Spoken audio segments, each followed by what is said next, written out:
जो है वो ईसाई मिशनरीज के बहुत ज़्यादा संपर्क में है। और यहाँ पे जो स्टूडेंट्स हैं कॉलेज के अंदर पढ़ते हैं, हालांकि वो काफ़ी इंटेलिजेंट हैं, ट्राइबल कम्युनिटी के लोग बहुत ही फर्राटेदार इंग्लिश बोलते हैं क्योंकि वो ईसाई मिशनरीज के संपर्क में है। लेकिन ये सब कुछ होते हुए और जो क्रिश्चियन मिशनरीज हैं इनकी वाकई में बहुत हेल्प भी करते हैं, मॉनिटरी हेल्प करते हैं, इनकी लाइफ में आने वाली प्रॉब्लम से भी इनको प्रोटेक्ट करते हैं, मान लिया। But at the same time इनका जो अपना ओरिजिनल कल्चर की जो ओरिजिनलिटी है वो तो खत्म हो रही है ना। तो कल्चर की ओरिजिनलिटी फिर चाहे वो हिंदू रिलीजन की वजह से हो या क्रिश्चियन की वजह से हो, वॉटेवर, लेकिन इनका जो एक ओरिजिनल जो रिलीजन है ट्राइबल, उससे ये लोग दूर हटते जा रहे हैं। और ये आप बात मान करके चलें, इस बात को आप हमेशा एज ए थ्योरी इसको मान लें, जो इंसान अपने कल्चर से जितना ज़्यादा दूर हटता है वो उतना ही इंसान जो है वो कहीं ना कहीं डिससेटिस्फाइड रहता है। आज हम अगर मान लीजिए भले विदेश में चले जाएं, तो कहीं ना कहीं अगर इंडियन कल्चर के साथ में हमारा जुड़ाव रहता है, और अगर हम अपने कल्चर से जो है वो वेस्टर्न कल्चर की तरफ जाएंगे, तो एक लंबे टाइम तक जो है एक डायलेमा की कंडीशन रहेगी माइंड में कि basically what type of culture we are having, whether we are having Indian culture और दैट फॉरेन कल्चर। तो हम लोग क्या है मेंटली उस चीज़ को डिसाइड नहीं कर पाते हैं, एक डायलेमेटिक कंडीशन में रहते हैं, डिससेटिस्फाइड रहते हैं। तो ये प्रॉब्लम इनके साथ में भी है। सेम लैंग्वेज की भी प्रॉब्लम। अब लैंग्वेज भी कल्चर का एक बहुत बड़ा पार्ट है। लैंग्वेज के थ्रू ही हम लोग कम्युनिकेट करते हैं, अपनी बात को दूसरों तक रखते हैं। ट्राइबल कम्युनिटीज़ की अपनी अलग लैंग्वेज होती है ना। अब ये लोग जब चाहे वो क्रिश्चियन मिशनरीज के या दूसरे जो हिंदू समाज के लोगों के संपर्क में आते हैं या दूसरी भाषाओं के संपर्क में आते हैं, तो इनकी जो लोकल लैंग्वेज है फिर इनको शर्मिंदगी होने लगती है उससे। अपनी खुद की भाषा को ये बहुत इन्फीरियर मानते हैं, और इन्फीरियर मान करके ये कोशिश करते हैं हिंदी बोलने की या इंग्लिश बोलने की। तो कहीं ना कहीं जो इनका लोकल सिस्टम है, जैसे अब अपने यहीं पे भी बात कर लो, है ना, अगर कोई इंसान राजस्थानी या मारवाड़ी बोलता हुआ दिखेगा तो लोग एकदम से कहे, अरे अरे मारवाड़ी बोल रहा, मोथा है ये तो है ना, इसको तो सही ढंग से बोलना ही नहीं आता, ये तो मारवाड़ी बोल रहा है। तो हिंदी बोल करके इंसान जो है अपने आप को ज़्यादा गौरवान्वित महसूस करता है, इंग्लिश बोल करके गौरवान्वित महसूस करता है ना। तो उसी तरह से ये ट्राइबल कम्युनिटी वाले भी फिर अपनी जो ट्राइबल लैंग्वेज है उसको छोड़ना इनको ज़्यादा ठीक लगता है, और उनको लगता है कि भाई हिंदी या इंग्लिश बोल करके हम जो है ज़्यादा सिविलाइज नज़र आएंगे। तो लैंग्वेज को लेकर के भी फिर एक प्रॉब्लम शुरू हो जाती है। एक सबसे बड़ी प्रॉब्लम ये 3 नंबर वाली है, problem of intra tribal cultural differences. Problem of intra tribal यानी कि एक ही ट्राइबल के अंदर कल्चर को लेकर के डिफरेंस। अब एक ट्राइब का तो अपना अलग एक ही कल्चर होता है, लेकिन कई बार दिक्कत ये पड़ती है कि एक कोई ट्राइब है, वो फिर मान लीजिए किसी दूसरे ग्रुप के संपर्क में आ गया। जैसे अगर मैं आपको पूरा उदाहरण से ही समझाता हूँ, जैसे राजस्थान में भील समाज है ना, भील ट्राइब है। तो ये जो भील ट्राइब के लोग हैं, इनमें से कई हिंदू समाज के संपर्क में आए।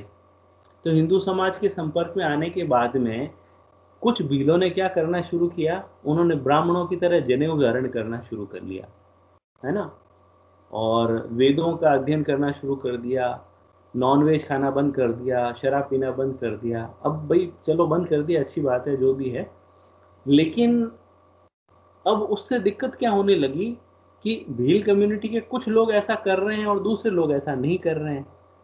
तो अब भीलों के अंदर ही 2 तरह के भील हो गए हैं। तो वो लोग अब अपने आप को क्या कहते हैं, हम तो उजले भील हैं जो ब्राह्मणों का अनुकरण करते हैं या हिंदू समाज का अनुकरण करते हैं।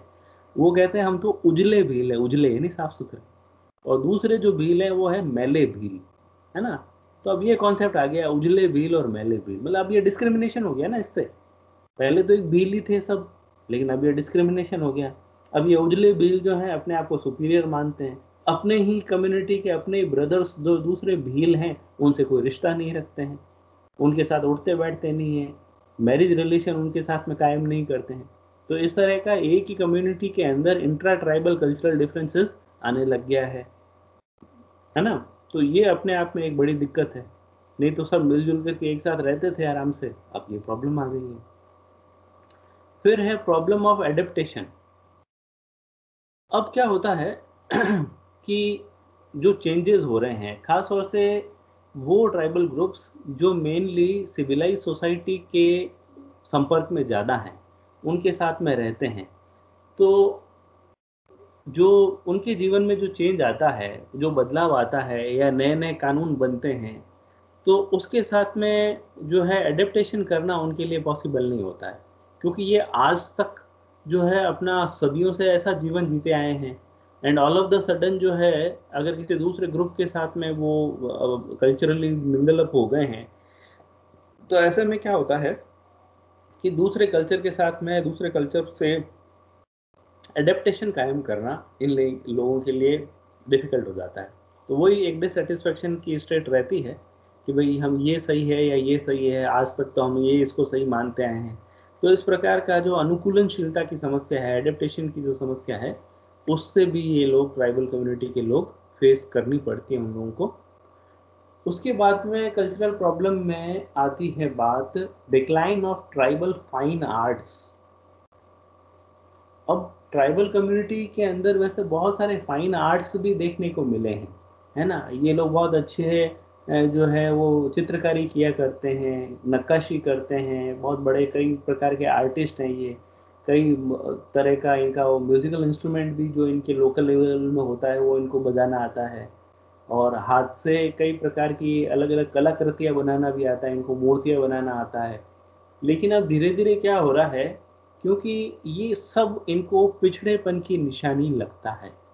इनको लगता है कि नहीं, लाइफ़ तो अपन लोगों को देख कर के इनको लगता है भई लाइफ़ तो ये जी रहे हैं, है ना? आराम से जो है शौक-मौज का जीवन है, जीवन में किसी तरह की प्रॉब्लम नहीं है और अपन जो है आज भी उन छोटी-छोटी चीज़ों को लेकर के बैठे हैं। तो उसकी वजह से क्या हो रहा है कि ये जो ट्राइबल फाइन आर्ट्स है, जो इनका म्यूज़िक है, जो इनका जो मूर्ति कला है, चित्रकला है या फिर जो दूसरे नक्काशी वगैरह है, लकड़ी के वुडन जो है उसके ऊपर भी ये कई तरह का काम करते हैं, कशीदे का काम करते हैं। तो वो सब धीरे-धीरे ये छोड़ रहे हैं। इनको लगता है ये सब पिछड़ेपन की निशानी है। ये all this belongs to the backwardness in culture. So they tend to follow other civilized society like us, and these things really create many problems in their life. तो decline of tribal fine arts जो है वो इन लोगों के लिए एक बड़ी दिक्कत की वजह है। नहीं तो ये लोग अपने खुद की आर्ट में खुश रहा करते थे, है ना? सैटिस्फाई रहा करते थे, तो वो चीज़ नहीं है। Then we come to social problems. Number 4, social problems. Social problem में सबसे सोशल प्रॉब्लम, अब आप नाम से ही समझ गए हो, problem related with their society. जो ट्राइबल सोसाइटी है, उनमें जो प्रॉब्लम्स आती हैं या आने लग गई हैं, उसमें देखिए सबसे पहला है प्रॉब्लम ऑफ चाइल्ड मैरिज। अब जनजातीय जो समाज हैं, ट्राइबल सोसाइटी है, उनमें पहले चाइल्ड मैरिज की प्रॉब्लम नहीं थी। चाइल्ड मैरिज होता ही नहीं था। वो इतने लिबरल सोसाइटीज़ थे कि लड़का-लड़की बड़े होने के बाद में अपनी मर्ज़ी से शादी किया करते थे। तो चाइल्ड मैरिज जैसा तो कहीं कोई कॉन्सेप्ट ही नहीं था।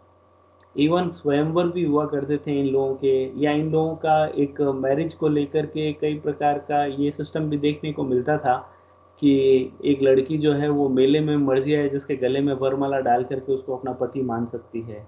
या फिर जैसे कोई कोई प्रतियोगिता आयोजित होती थी, उस प्रतियोगिता में जो अच्छा परफॉर्म करता था, वो किसी से भी शादी करने के लिए अधिकारी हुआ करता था। तो मैरिज को लेकर के इनके अपने कॉन्सेप्ट थे, लेकिन अच्छी बात ये थी कि चाइल्ड मैरिज जैसा नहीं था। कंसेंट के साथ में अपनी मर्ज़ी से ये लोग शादी किया करते थे। लेकिन अब अपनी जो ये सो कॉल्ड सिविलाइज्ड सोसाइटी है, उसके साथ में संपर्क में आने के बाद में ये जो हिंदू धर्म की जो एक बुराई है चाइल्ड मैरिज वाली, वो इन लोगों की लाइफ में भी आने लग गई है। ये लोग भी अब अपन लोगों, अब क्योंकि इंसान क्या होता है, अच्छाई तो कम सीखता है, बुराई ज़्यादा सीखता है। तो हमारी सोसाइटी के अंदर जो प्रेवलेंट जो एविल्स हैं, जो बुराइयाँ हैं, वो इन लोगों ने जो है ऑप्ट करना शुरू कर दिया है। तो उसमें क्या है कि अपने देखा-देखी ये लोग भी क्या है चाइल्ड मैरिज अब करने लग गए हैं। तो चाइल्ड मैरिज करने से, जो चाइल्ड मैरिज से रिलेटेड जितनी भी प्रॉब्लम्स हैं, वो अब इनकी लाइफ में भी आने लग गई जो कि पहले नहीं थी। फिर एक प्रॉब्लम है, प्रॉब्लम ऑफ ब्राइड प्राइस, जिसको कि हिंदी में कह सकते हैं आप वधू मूल्य। अब क्या होता है, देखिए ट्राइबल सोसाइटी जो होती है उनमें हालांकि ब्राइड प्राइस ये कोई अपने से देख करके नहीं सीखे हैं। ब्राइड प्राइस का सिस्टम तो इनके सोसाइटी में पहले से ही था, पहले से ही था। ब्राइड प्राइस होता ये है बेसिकली, ये आप मान लो दहेज का बिल्कुल उल्टा है। दहेज में क्या होता है कि लड़की वाले जो हैं वो अपनी लड़की भी देते हैं और बदले में पैसे भी देते हैं, दहेज देते हैं, है ना। मतलब बेटी भी देते हैं, पैसा भी देते हैं। लेकिन ट्राइबल कम्युनिटी में एक तरह से ये एक लॉजिकल सिस्टम था। लॉजिकल सिस्टम इस हिसाब से था कि वहाँ पे क्या होता था, अगर कोई लड़का किसी लड़की से शादी करना चाहता है, और लड़की की क्या होती थी, एक इकोनॉमिक इम्पोर्टेंस हुआ करती थी फैमिली में। अब वो अपने माँ बाप के घर में है लड़की, तो वो उनकी एग्रीकल्चर में हेल्प कर रही है, फैमिली में हेल्प कर रही है, कहीं ना कहीं उसकी एक इकोनॉमिक यूटिलिटी है। अब क्या है, वो लड़का उस लड़की से शादी करना चाहता है, तो क्या होगा, माँ बाप के घर से वो जो इकोनॉमिक यूटिलिटी वाली लड़की है वो वहाँ से चली जाएगी, तो वहाँ से थोड़ा नुकसान होगा, और लड़के के घर में वो आएगी तो अब वहाँ बेनिफिट होना लगेगा। तो क्या होता था कि लड़की से जब शादी की जाती थी, तो लड़के वाले जो हैं वो लड़की वालों को कुछ पैसा दिया कर, पैसा तो नहीं, कुछ जो है उपहार या कुछ, क्योंकि इन लोगों की लाइफ में तो पैसा तो चलता ही नहीं था। इन लोगों के यहाँ पे जो ट्रांजैक्शन हुआ करता था वो गुड्स के रूप में होता था, गुड्स का ट्रांजैक्शन था, मनी का ट्रांजैक्शन नहीं था। तो कोई लड़की से अगर शादी करनी है, तो लड़की के घर वालों को कुछ ज़मीन या कुछ अनाज या कुछ जानवर पशु वगैरह जो कुछ कोई गिफ्ट वगैरह है वो दे करके फिर लड़की को विदा करके लाते थे। लड़की ला रहे हैं तो बदले में कुछ देना है। तो एक तरह से मैं तो इस सिस्टम को लॉजिकल मानता हूँ। अपनी सोसाइटी में तो लड़की भी ला रहे हो, उन बेचारी लड़की वालों के घर से जो है पैसे भी ले रहे हो आप, है ना। तो ये इलॉजिकल सिस्टम अपने यहाँ पे है।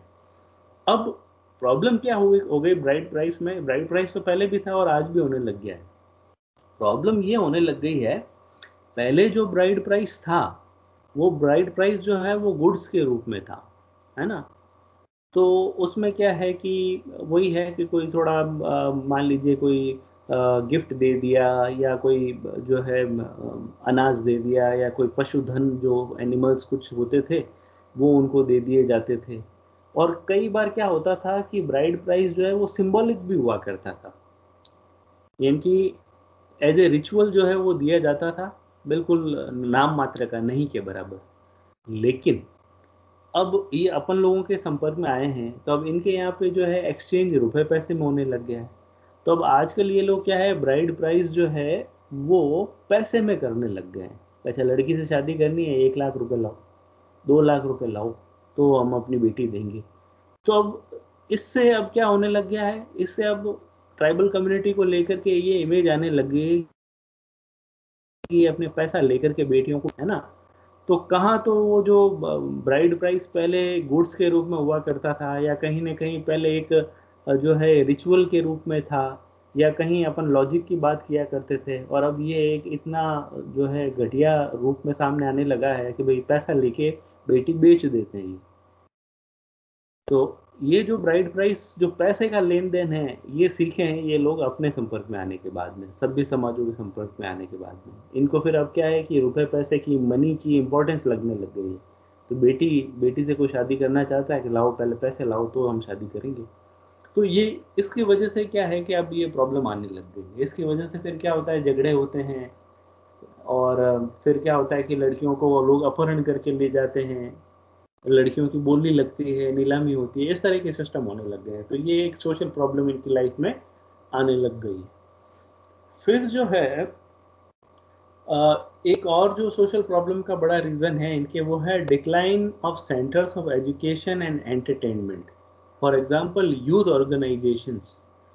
अब देखिए, ट्राइबल कम्युनिटी जो है ना, वो इस सेंस में आपको बहुत ज़्यादा मॉडर्न लगेगी कि इन ट्राइबल सोसाइटीज़ के अंदर क्या होता है कि जो कम्युनिटी का जो गांव है, उस गांव के बाहर जनरली क्या होता था कि एक बड़ा सा कोई भवन या कोई मकान टाइप होता था, जिसको वो यूथ ऑर्गेनाइजेशन या गोटुल बोला करते थे, युवा गृह बोलते हैं हिंदी में उसको, गोटुल नाम होता है उसका।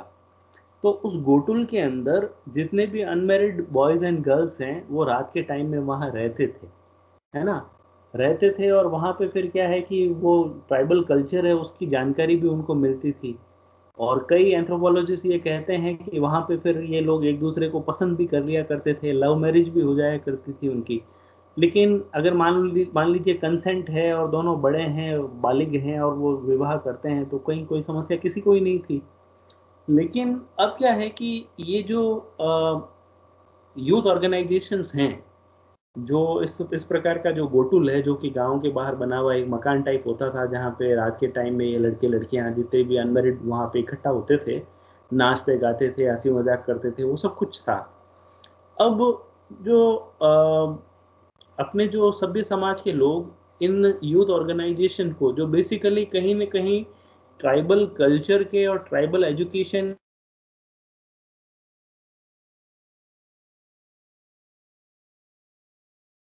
जहाँ पे इलीगल एक्टिविटीज होती हैं, है ना, और वहाँ पर क्या है कि ये जो ट्राइबल कम्युनिटीज के लोग हैं, ये बेसिकली क्या है कि अ, ये इमोरल एक्टिविटीज के अंदर जुड़े हुए रहते हैं। और यहाँ पे इलीगल इमोरल जो सेक्सुअल एक्टिविटीज होती हैं, जुआ खेला जाता है, ये नशा किया जाता है, और इस तरह की बातें।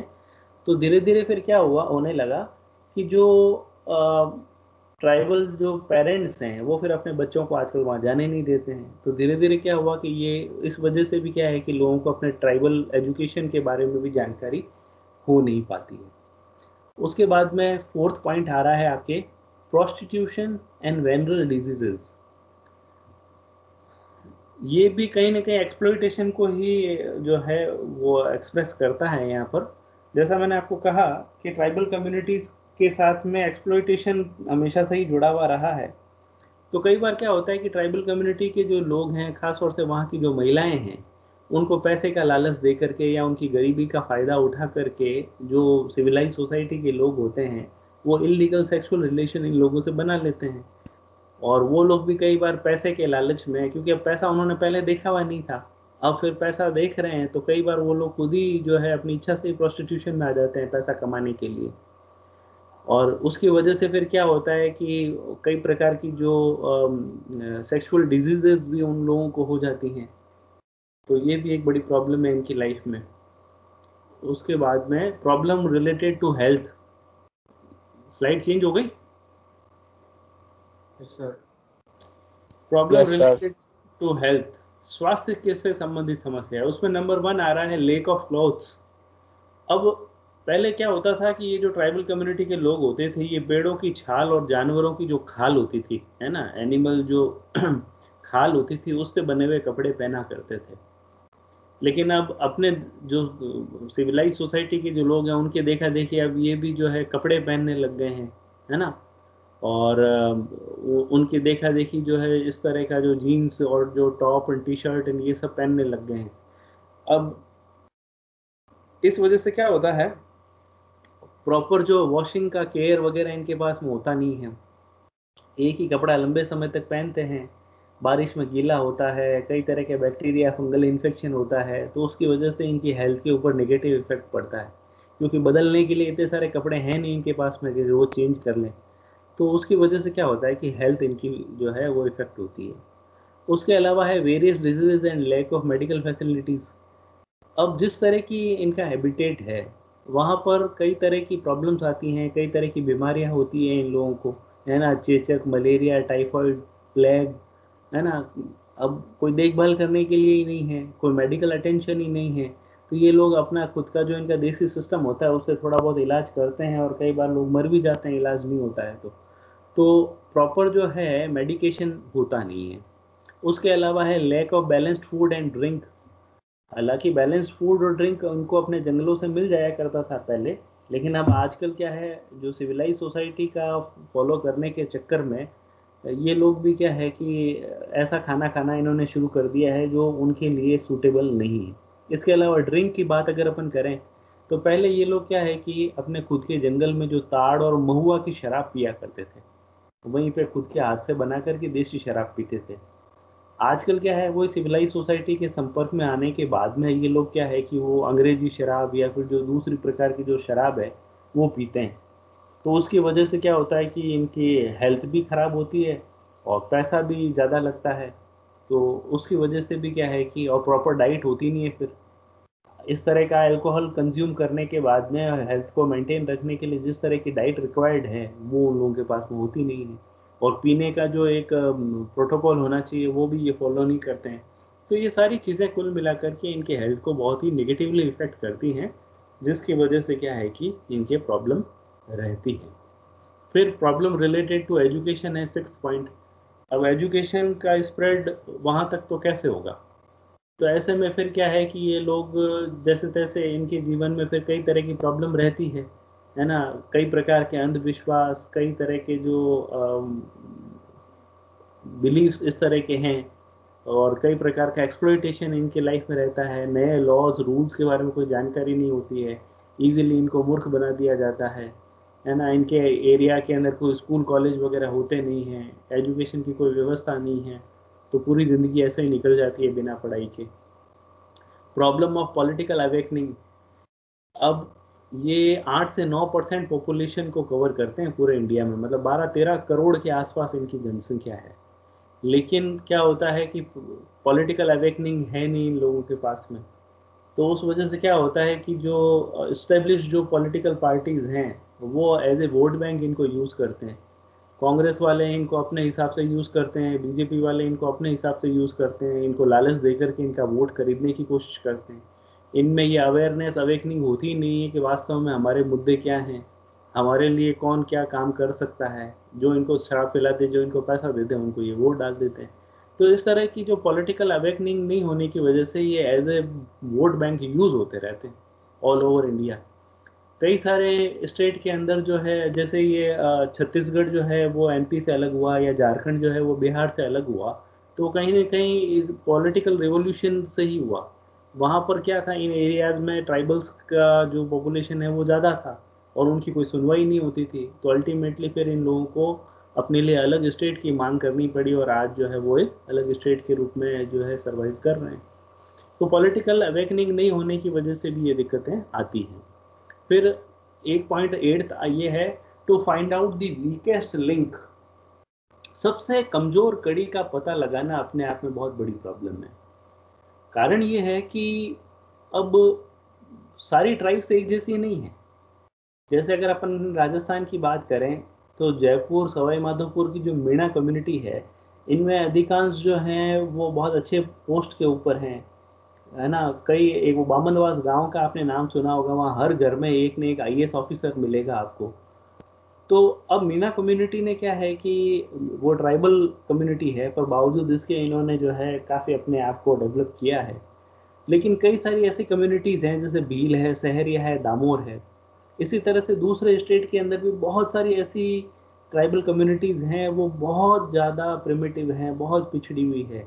तो वो जो एक वीकेस्ट लिंक है, अगर आप पॉलिसी बनाने जाओगे, अब जैसे रिज़र्वेशन भी दिया जाता है, तो जो ये सो कॉल्ड डेवलप्ड जो ट्राइब्स हैं, वही सारा फ़ायदा ले लेती है। कमज़ोर कड़ी तक तो पहुँचता ही नहीं है। तो वीकेस्ट लिंक को आइडेंटिफ़ाई करना और उन तक जो है राहत पहुँचाना, ये एक बहुत बड़ी दिक्कत है। फिर है प्रॉब्लम ऑफ इंटीग्रेशन। इंटीग्रेशन या एकीकरण की समस्या, यानी कि कहीं न कहीं इन लोगों को अपने साथ में एक्सेप्ट करना, इनके कल्याण के लिए, विकास के लिए बात करना, उसके लिए एफ़र्ट करना, ये सारी चीज़ें कई बार हो नहीं पाती है, या ये लोग खुद भी कई बार जो है दूसरी कम्युनिटी के साथ में मिक्स होना नहीं चाहते हैं। तो इसके वजह से क्या होता है, एक बाइपोलर सिस्टम हमेशा ही रहता है। एक हमेशा ही दूरी, एक डिस्टेंस हमेशा बना रहता है और इन लोगों तक जिनके ये हकदार हैं, वहाँ तक इनकी जो पहुँच हो नहीं पाती है और समस्याएँ इनके जीवन में बनी रहती हैं। उसके बाद में 10th और जो लास्ट अपना जो पॉइंट आ रहा है, वो है problem of frontier tribes. Frontier tribe जो फ्रंट फ्रंट पर हैं, जो सीमांत क्षेत्रों पर हैं, यानी कि इंडिया के अंदर ऐसे ट्राइबल ग्रुप जो बेसिकली इंटरनेशनल बॉर्डर के ऊपर जिनका हैबिटेशन है, वहाँ पे अलग तरह की प्रॉब्लम है ना? चाइना से जुड़ा हुआ बॉर्डर है, तिब्बत से, है ना? या नेपाल से, बांग्लादेश से जुड़ा हुआ जो बॉर्डर है, वहाँ पर क्या है कि ट्राइबल कम्युनिटीज़ भी काफ़ी रहती हैं। और इनमें से ये जो कंट्रीज़ हैं, जो इंडिया के फेवर में नहीं है या इंडिया के साथ में जिनका फ्रेंडली रिलेशन नहीं है, ये कई बार क्या करते हैं, क्रॉस बॉर्डर टेररिस्ट एक्टिविटीज़ करते हैं। तो उसमें क्या है, इन बेचारे ट्राइबल कम्युनिटीज़ को ये लोग यूज़ करते हैं, पैसा दे करके और कोई लालच दे करके इनको जो है वो कंट्री के अगेंस्ट में उकसाते हैं, टेररिस्ट बना देते हैं। इनके थ्रू जो है कई नशीली पदार्थ या नकली नोट वगैरह की सप्लाई और ये सारी चीज़ें इन लोगों से करवाते हैं। तो ये जो फ्रंटियर ट्राइब्स हैं, इनके साथ में जो है इस तरह की प्रॉब्लम्स हैं, जो जिसकी वजह से जो है इनके जीवन में कई प्रकार की कठिनाइयाँ रहती हैं। तो ये इन 10 पॉइंट्स और शुरुआत की जो प्रॉब्लम्स थी उनके जो सब पॉइंट्स के माध्यम से मैंने ये बात रखने की कोशिश करी है कि हमारे जो भी ट्राइबल ग्रुप्स हैं इंडिया के अंदर, वो मेनली किस टाइप की प्रॉब्लम से सफ़र कर रहे हैं। Economic problem, cultural problem, health related problem, ये ऑलमोस्ट सभी जगहों पर है। और बाकी जो है कहीं पे एजुकेशन की कमी है, कहीं पे पॉलिटिकल अवेकनिंग नहीं है, कहीं पे जो है फ्रंट लाइन वाली समस्या है। तो इस प्रकार की समस्याएं अलग अलग जगहों पर, जैसी ट्राइब है, जैसी जिस पर्टिकुलर जगह पे वो रह रहे हैं, उसके हिसाब से प्रॉब्लम इनकी लाइफ में देखने को मिलती है। अब आप कुछ पूछना चाहें तो पूछ सकते हैं।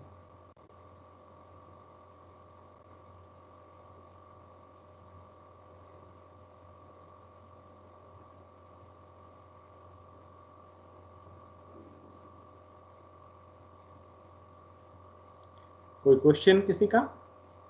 No sir. ये जो है मैं आप लोगों को भेज देता हूँ और उसके अलावा एक और ये पीडीएफ भी है मेरे पास में, वो भी मैं आपको दे देता हूँ। ये तो पीपीटी भी भेज रहा हूँ और एक पीडीएफ भी है, उसको भी एक बार आप, और हालांकि आपकी जो बुक है ना सीएन शंकर राव, जो आप में से ज़्यादातर स्टूडेंट्स के पास में होगी मेरे ख्याल से, तो सीएन शंकर राव में भी ट्राइबल प्रॉब्लम्स के बारे में काफ़ी डिटेल से अच्छा दे रखा है, वहाँ पे भी आप इसको पढ़ सकते हो। ठीक है, so that's all for now, कल बात करते हैं आगे का। Have a good day to you all. Thank you sir. Thank you. Thank you sir.